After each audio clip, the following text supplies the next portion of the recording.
Hello, wonderful viewers. Welcome back to Thoughtful Learners. Today we're diving into a powerful topic that can truly transform your life. The art of saying no. Boost your happiness by setting boundaries. Trust me, learning to say no can significantly improve your mental health and overall well-being. Stick around till the end, because we'll also discuss the serious societal consequences of not saying no, including how it relates to crimes like rape and sexual assault. Let's get started. So why is saying no so important? It's not just about rejecting others, it's about affirming your own needs and priorities. When you say no, you're practicing self-respect and self-care. It helps you manage your time and energy effectively, allowing you to focus on what truly matters to you. Think about it. If you always say yes, you end up overcommitting yourself. This can lead to burnout, stress, and emotional exhaustion. You're constantly putting others' needs before your own, which can make you feel like you're losing control over your life. And let's be honest, that's no way to live. By saying no, you take back control and create space for things that genuinely enrich your life. Now let's talk about when to say no. First, identify your limits. Understand your time, energy, and emotional boundaries. If a request exceeds these limits, it's perfectly okay to say no. For example, if you already have a packed schedule and someone asks you to take on another task, it's important to recognize that adding more to your plate will only lead to stress and fatigue. Or if someone invites you to an event that doesn't align with your interests or values, it's perfectly fine to decline. Saying no allows you to stay true to yourself and focus on what truly matters. Sometimes, you might not have a specific reason other than not wanting to do something, and that's okay. Your feelings and desires are valid. You don't need to justify or explain yourself. A simple no thank you can be incredibly empowering. Saying no doesn't have to be rude or confrontational. In fact, it can be done in a very respectful and considerate manner.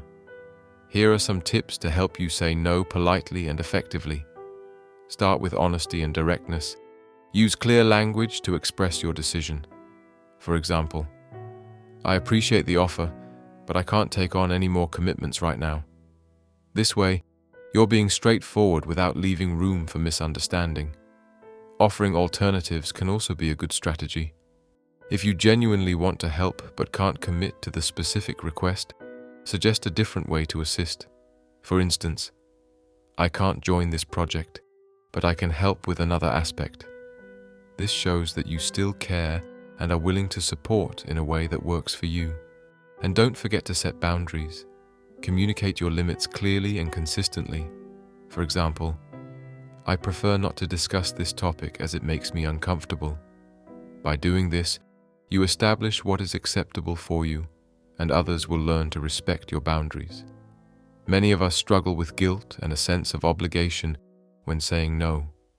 It's important to understand that prioritizing your needs is not selfish, it's necessary for your well-being. Practicing self-compassion and setting realistic expectations for yourself and others can help alleviate this guilt. Remember, you have the right to prioritize your well-being. Use assertive communication to convey your needs without blaming others. For example, I need to focus on my current projects, so I have to decline this request. This way, you're being honest about your limitations without feeling guilty about it. It's crucial to practice self-compassion. Understand that you cannot be everything to everyone, and that's okay.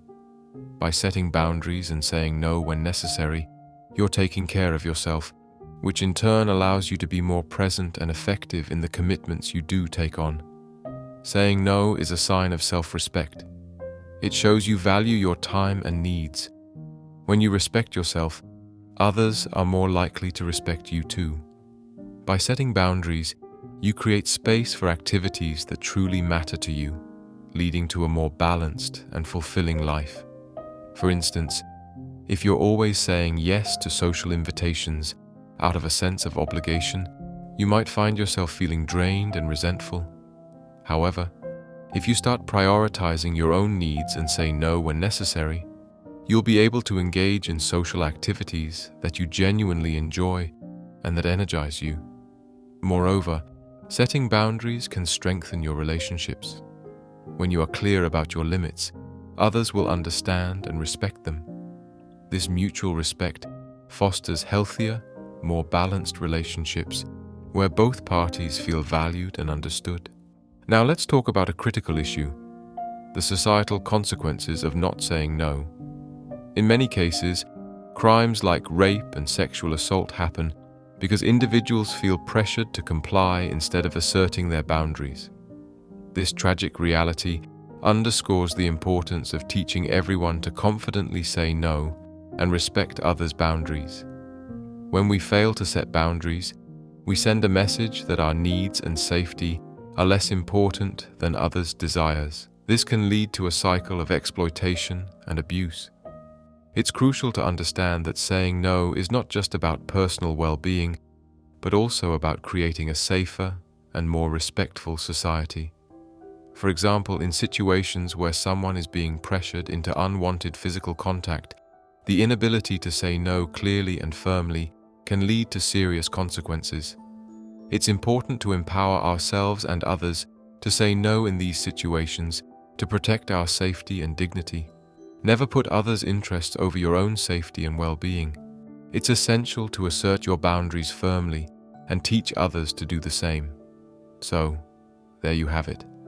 Learning to say no is a powerful tool for managing your life and protecting your mental health.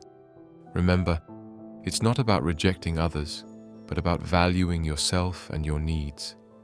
Practice saying no with confidence and grace, and you'll see positive changes in your relationships and overall happiness. Thank you for watching. If you found this video helpful, please like, share, and subscribe to Thoughtful Learners. Stay tuned for more insightful content on self-improvement and well-being. Until next time, take care, stay thoughtful, and keep learning. Remember, always remember, you come first. Your wants and interests should never be overshadowed by someone else's desires.